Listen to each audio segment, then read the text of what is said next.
Thank you, everyone. Thank you. I want to first thank Rob Becker for all the technology here tonight to help with my address. It seems like we can't get away from 2020.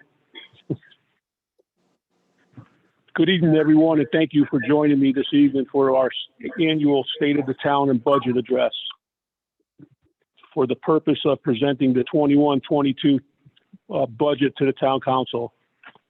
Mr. Chairman, Mr. Vice Chairman, members of the Town Council, members of the Board of Education,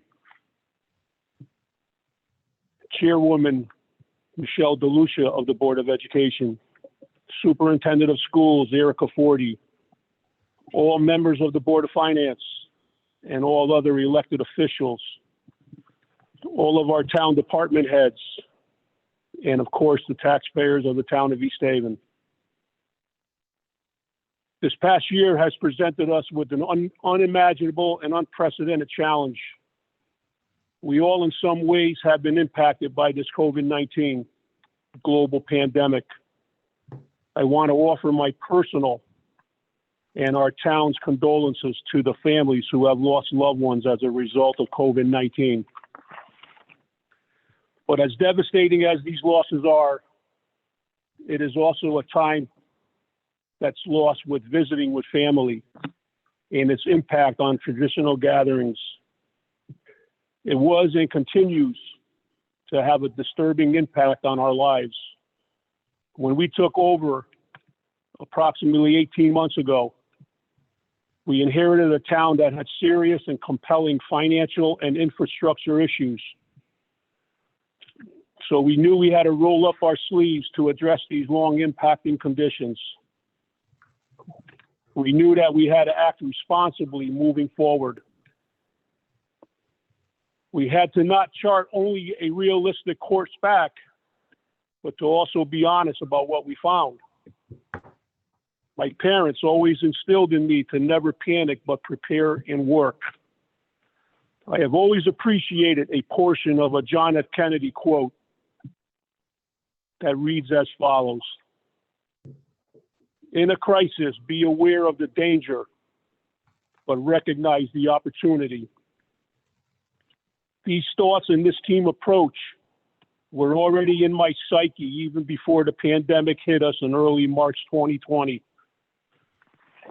But even in the face of what we were dealt and adding this awful pandemic, we recognized and met head on the seriousness and the multifaceted crisis that was facing our town.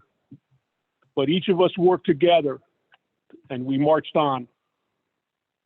From our first responders who early in this pandemic were on the front lines. They risked so much at the early stages, even before we knew what the real impact of this virus presented. Together, our police, fire, and dispatchers placed us first. Please accept my sincere thanks to all of you. While we already knew how respectable and qualified our departments were, we had the unfortunate opportunity to watch them work under stressful conditions, thus reinforcing our feelings of how valuable they are. Our Public Works Department embraced each and every opportunity to work on our behalf in the face of untold obstacles, the pandemic and multiple storms. That can be said for the entire staff in Town Hall. Each worked hard to ensure the continuity of our government and its services. Together, we marched on again. Our year, while difficult, required that we run our government, and we had no choice. Last March, a national and state emergency was declared. I also declared a state of emergency for our town on March 6th of 2020, March 16th of 2020. If you recall, Town Council Chairman Joseph Deco and myself announced very, very quickly last year that we were committed to going through the full budget process. Even though the governor's executive orders allowed for a summary process, this past year our government held hundreds of meetings via Zoom. This past year our government was overcome with a cumbersome that we learned about our antiquated town technology, that it needed to be improved to continue to properly run town government and our services. So once again, we rolled up our sleeves and together we marched on. My office and emergency management director, Chief Matt Marcarelli, secured over 1,500 food boxes for residents within the community when needed the most during COVID. Between the USDA farmers, the family food boxes, and the Connecticut Food Bank turkey drives, my staff stepped up. They all volunteered, even on weekends, to distribute food to our community. We are grateful and thankful to Diane Romans for the magnificent job she and her crew did at the East Haven Food Pantry during the pandemic crisis. We worked very hard to keep Town Hall open so that we could provide services. And one of the places that we started was with our town clerk's office. Stacy Gravino, our town clerk, was able to maintain the commerce aspect of the office by continuing to accept real estate recordings during the shutdown. Stacy upgraded the clerk's office index operating system software company. This was the first time in 20 years this much needed update was undertaken. It has proven to provide easier searching for land records, both online and in the Office of Land Records and Maps. A vital component when faced with the restrictive COVID protocols, and this year's election was undoubtedly more challenging for her office also. It was more challenging than ever before. The town clerk's office saw a five-fold increase of absentee ballot activity for this year's unique election. The town clerk's office historically processes approximately 600 absentee ballots, and they did so while continuing to offer services to the town clerk's office. This year, it jumped up to 5,000 such ballots. And Stacy didn't skip a beat. Stacy, like many of our other departments, used grants to enhance the town clerk's office by applying for a $7,500 State of Connecticut Library Historic Document Grant. Stacy's projects enhance the functionality of the town clerk's office without spending any town's funds. So I want to thank Stacy, our town clerk, for a job well done. Our Public Works Department, Police Department, and our fire departments are, in my mind and my eyes, the finest in the area. We continue to staff each department as needed and correctly. We have also undertaken a plan to make sure that each department has the necessary equipment to carry out their respective responsibilities. Our police and fire keep us safely daily and while we sleep at night. Their jobs are not getting easier, but more challenging every single day. The Carfora administration will always fund these departments to make sure that Chief Lennon and Chief Marcarelli have the assets to not only protect us, but also to protect their officers and crews. We always want them to go home to their families at night. I want to thank both chiefs for their hard work and their continuous teamwork. Together, we have hired the finest that we can. Our budgets not only have allowed for growth within the departments, but also for the upgrade and supplementation of equipment Both chiefs have worked hard to make sure that they are getting the most bang for their buck, and I appreciate that. We are utilizing new lease-to-own programs for vehicles and apparatus, and I am so happy to announce that we are no longer bonding for police cars. Both chiefs worked very hard for grant money. Chief Marcarelli applied for and was awarded a $65,000 EMS grant.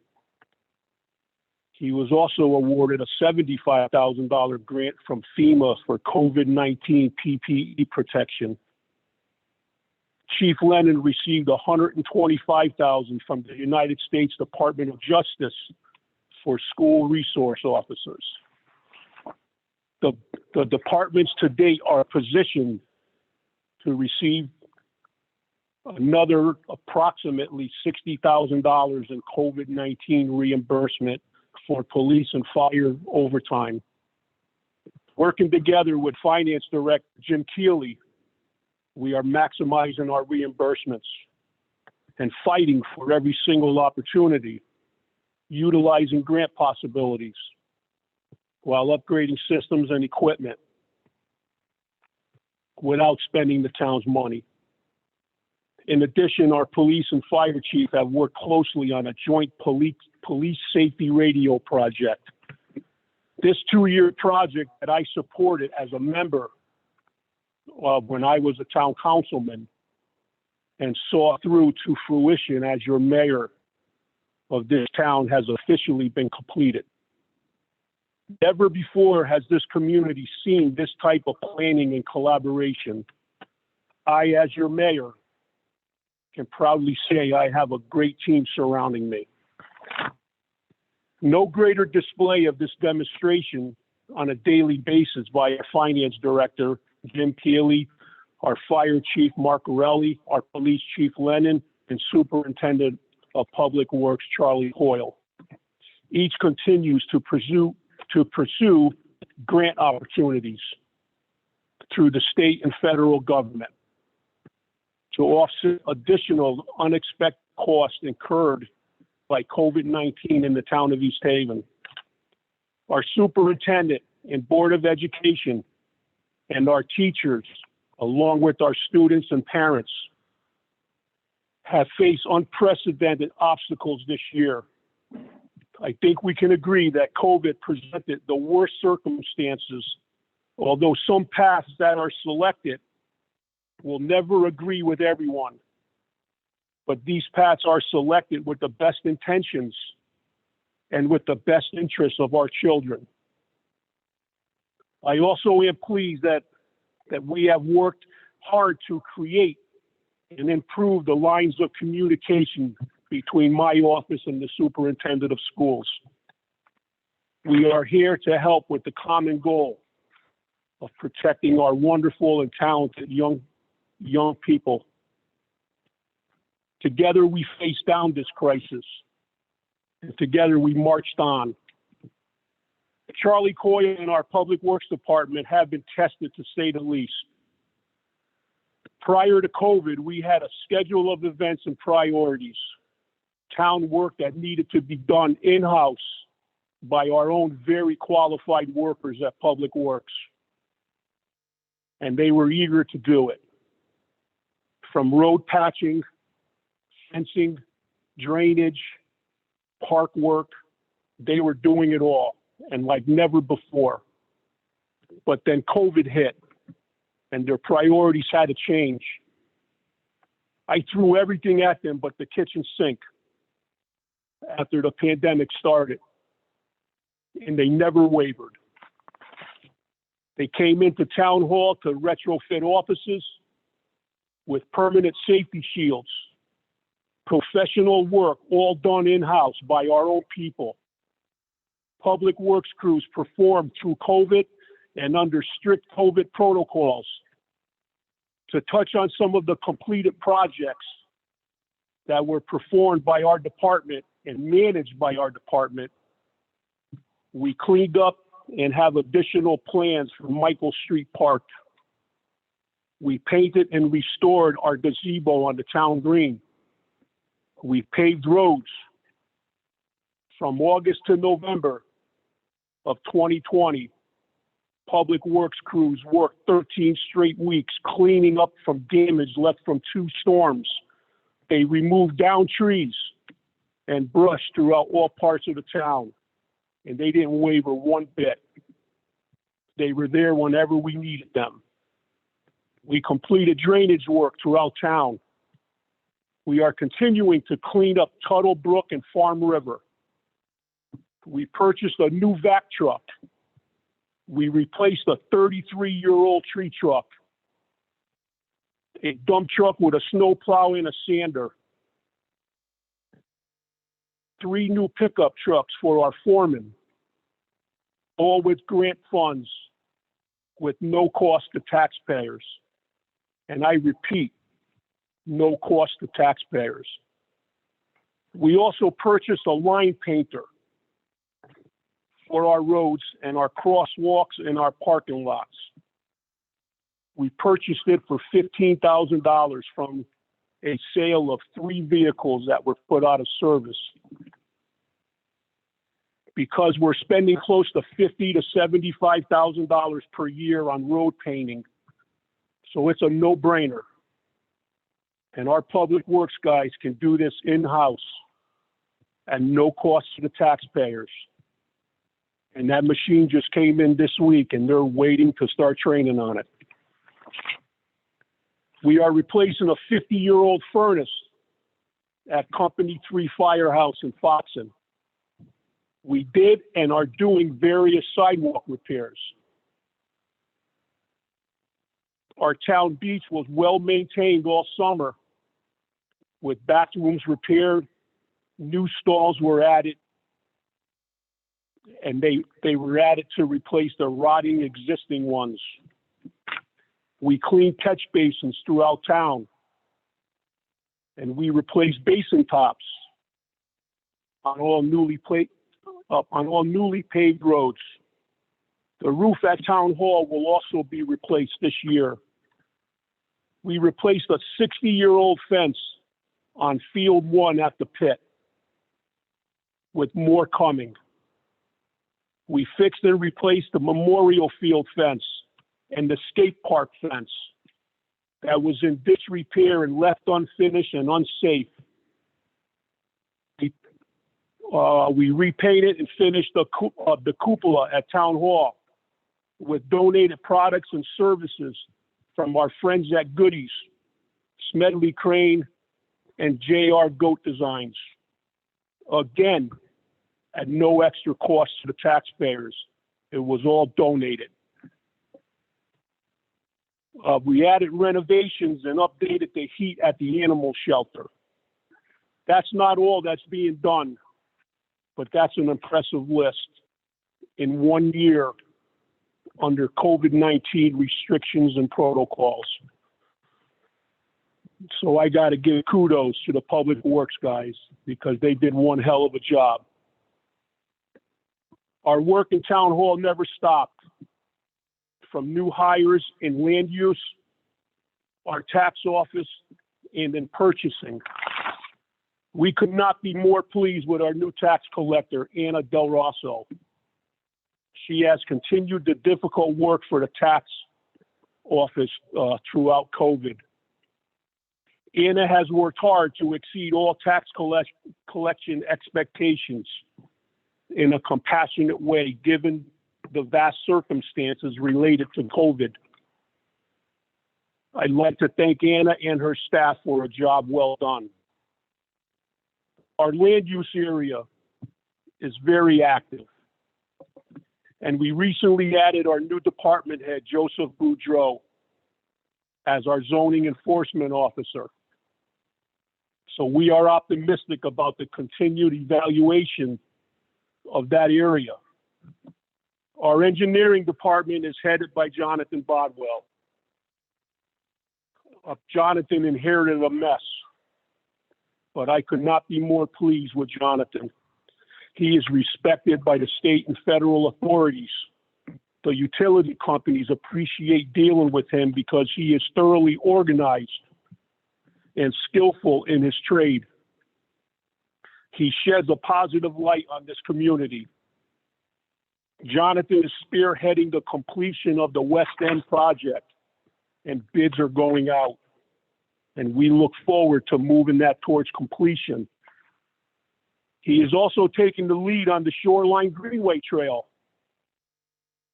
I must say that I am not happy with the direction the prior administration took with this project.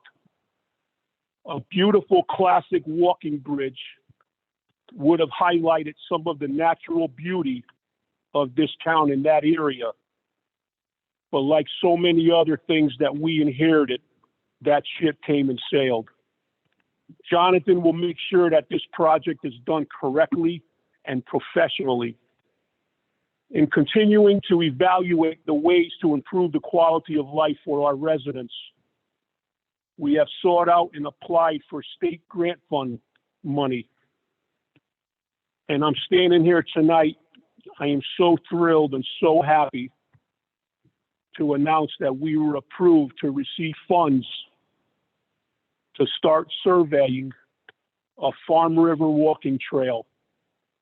This will be moving ahead full steam thanks to this funding. Land use, as indicated, is active. We have the Bluffs appeal that we inherited. That matter continues and is under continuous evaluation among our legal staff. We have undertaken a full, complete, and proper evaluation of the proposed DC Moore transaction. Frankly, this should have been done approximately 2.5 years ago, but it was not. My position when I was on the town council, along with my Democratic colleagues, was that we did not support this land sale, and we all voted against it because it is not in the best interest of the town and certainly to that area. I have not wavered from that position at all, though some would like to fabricate that I have, but I have not. All too often, social media reports from those promoting an agenda are just not accurate.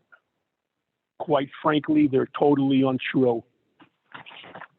Often when sitting in this chair, there are decisions and actions that must be taken to protect this community from a legal perspective that residents are not aware of. Our legal staff has attempted to resolve this matter with the proposed purchaser by asking that he walk away from this transaction. When we conclude our proper and thorough evaluation and analysis, which again, I stress, should have been done 2.5 years ago, but it wasn't. We will be informing the proposed purchaser of the outcome. Obviously, this may lead to litigation. The details and defenses of which I am not at liberty to discuss at this time. However, I and my second district colleagues have always felt that this land should be open space, and that has not changed.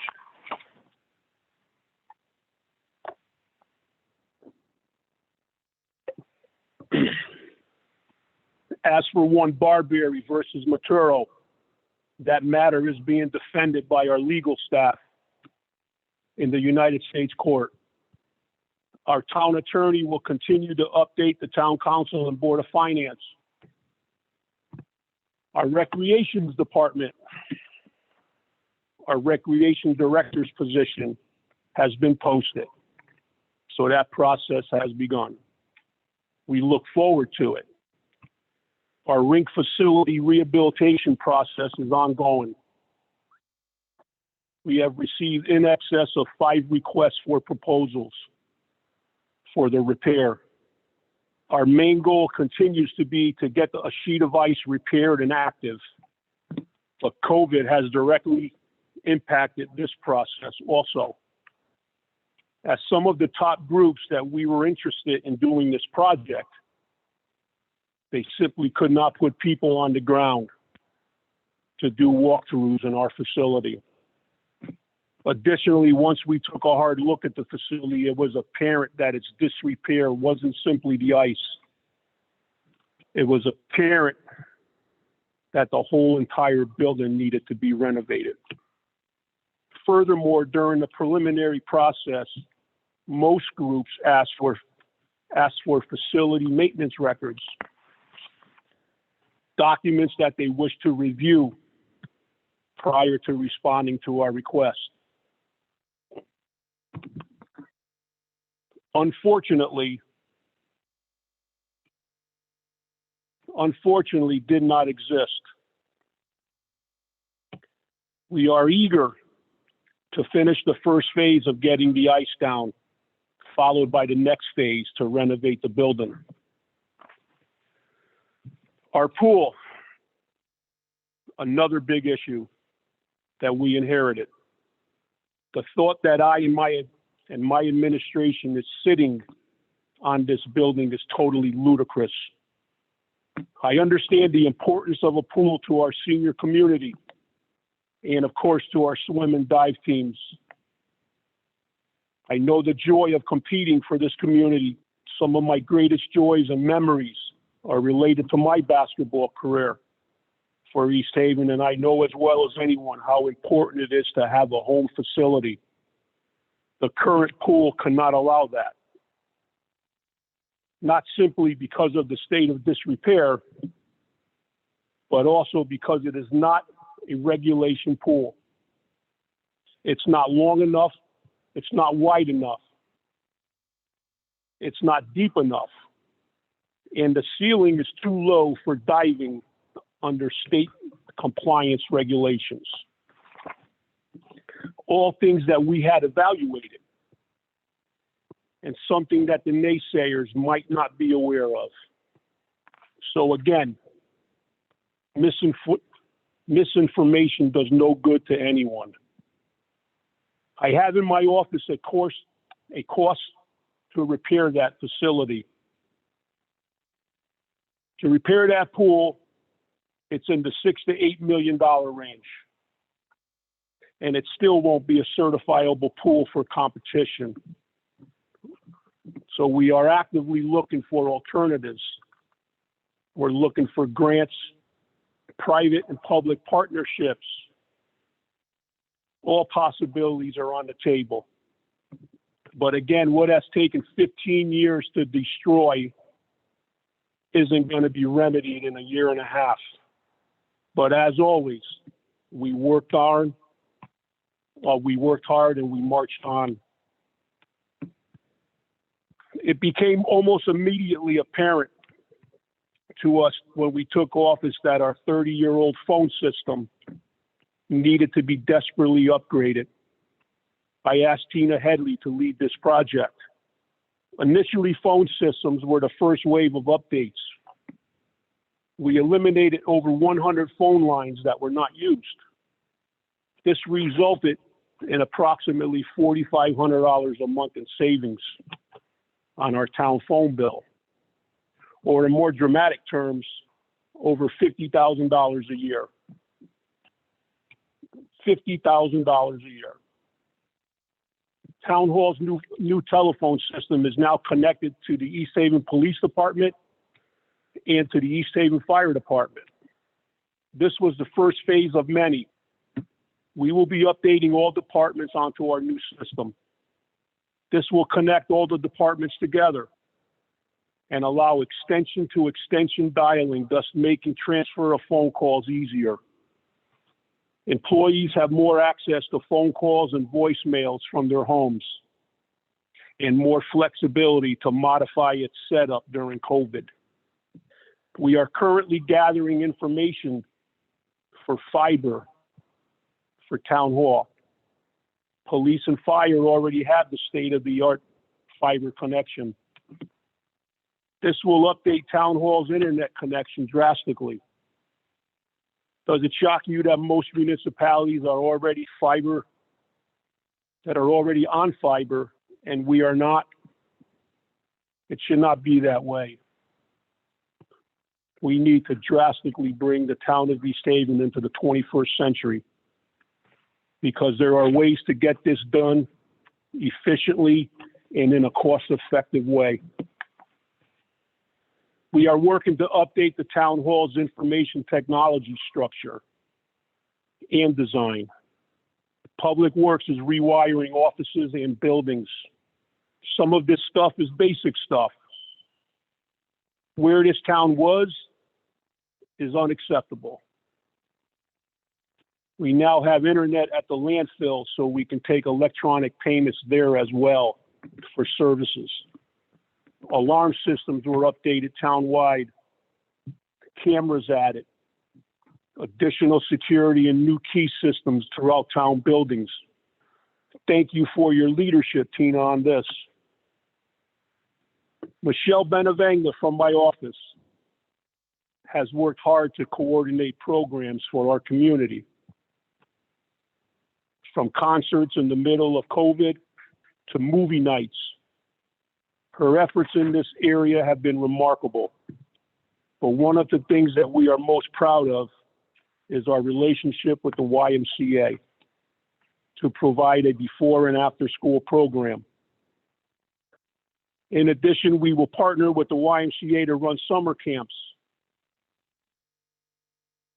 We heard the concerns about the cost of these summer camps from District 1 Town Council members, Ashley Lesko, Kim Glassman, and Beth Capitorto, to our families. We got right on it. That next day, Michelle and I had a meet with YMCA, and we will be subsidizing the costs for the families from the town. East Haven families will be paying less than previous years with the rec department camps. The schedule of the costs and program details will be released soon. We have undertaken many beautification projects throughout town to bring back the quality of life of our residents. One of them is Main Street, with flower baskets on the poles, of the painting of the gazebo. We safely held town's farmers market on the town green for the first time. We safely held summer concert series while many other towns opted not to hold outside events for their residents. We were hearing the cry from our residents, and we answered those cries. During COVID, while COVID-19 had so many guidelines, we are very proud to undertake the beautification of our historic town green. The Walk East Haven project that started 13 months ago was hampered by the COVID pandemic, but it is now moving forward again. This project has been very dear to me, knowing that the residents will be enjoying the beautification of this town landmark for generations to come. Please note, this project will be completed with grant funds, donations, and volunteer services. And once again, no cost to taxpayers. During the past year, we all had to adjust on how we complete our day-to-day responsibilities. And the animal shelter was no exception. We quickly learned how to respond to our calls and safely tend our residents' needs. I'm proud to report that our shelter was open and staffed every day, all 365 days during this pandemic, and was able to respond to every single call. The shelter's volunteers worked remotely answering all questions on our social media pages. And they also continue to help raise funds for the shelter. Our volunteers are always a key component to the success of our shelter. Our shelter responded to a complaint this past fall that resulted in the removal of 29 felines. all of whom needed veterinary care. Myself and my staff suited up in PPE to visit the shelter after this rescue, and boy, was that fun. I appropriated funds for emergency vet costs for these young kittens. Owen Little, our animal control officer, has reported a 100% adoption rate, and the facility repurposed its shed to an animal food bank. This allows for pet products such as food, litter, blankets, and cleaning supplies. The shelter also helped transport animals to and from the local veterinarian offices and deliver medication as well. We are proud that collectively we were able to support and serve our community and look forward to doing so moving forward. I want to thank Owen, Sean, and Emily. The amount of calls that my office receives is overwhelming with gratitude for your service that does not go unnoticed. Thank you so much. Our economic development needed leadership, and Ray Baldwin is providing just that. During this time here, Ray has hit the ground running, and he carries with him the respect throughout state agencies, veterans groups, and the legislative arms of state government. He has met with the president of the East Haven Chamber of Commerce, staff representatives for the Connecticut Conference of Municipalities, and representatives from Advanced CT, the State Office of Economic Development, Greater New Haven Chamber of Commerce, representatives from the Tweed Airport Authority, and on and on and on. I hardly see Ray in the office because he's always on the run trying to make this town grow. And that's what we hired him for, and he's doing a great job. Ray continues to meet with business owners, with developers and real estate agents to discuss retention, expansion, and marketing opportunities in East Haven. And he has researched and assembled a list of commercial, industrial, and residential properties in East Haven that are suitable and available for development. We've distributed a list of these properties to key stakeholders, state and local economic development officials and realtors, and all the while working on a revision to the town's tax incentive program, which will be presented to the town council very shortly for approval. Ray and I are leading and creating a mission for judicious but necessary development in this town, a professional approach to what this town needs. We are now going to be a respected partner in this region, and Ray is out there making sure that everybody knows that. In fact, we are getting ready to release about the Schultz Group, a division of the Timken Company, which will be relocating its New Haven operations to 110 Commerce Street in East Haven, a 41,000 square foot building owned by Board of Education member Tom Hennessy. The Schultz Group overhauls, repairs, rewinds, and manufactures industrial generators, electrical motors for power generation, for municipal application and defense applications. They will employ around 50 associates at the East Haven location. Furthermore, they intend to perform building renovations and improvements to the location where they expect to be fully operational by May of 2021. Ray facilitated this through the use of the East Haven Tax Abatement Program, which assists companies who are willing and able to make capital investments.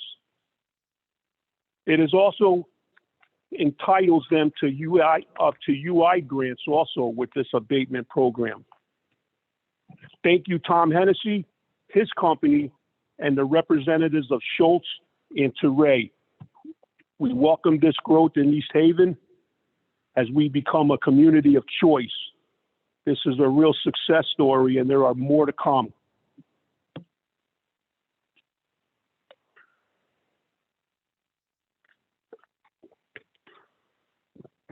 Tweed New Haven Airport. We have talked extensively about this, and my position is clear. We certainly want to be a reasonable neighbor, but no longer will any growth or expansion be placed solely on the backs of East Haven residents. I carry that stance into any meeting that we attend. Should this expansion occur, we want protections, period, including a project labor agreement for good paying union jobs for our residents for any and all construction. Priority for qualified East Haven businesses to get the work. In an airport enterprise zone that reaches all the way to the commercial corridor of Route 80.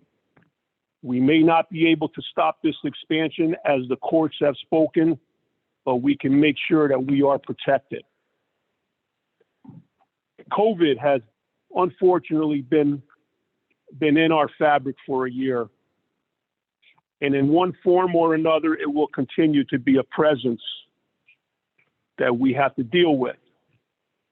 From the very start, we had to retrofit town buildings to protect our town employees. Michelle Benavanga has taken that leadership in that area too. I estimate that Michelle, our chiefs, and I have been on hundreds and hundreds of virtual meetings on this topic from the local, state, regional, and federal levels. As we transition into the vaccination rollout, we were mandated to create a plan for an organized and safe vaccination procedure. Michelle asked for the lead in this area. Her team was Tina Headley, Regina Arujo, and Bob Petroselli.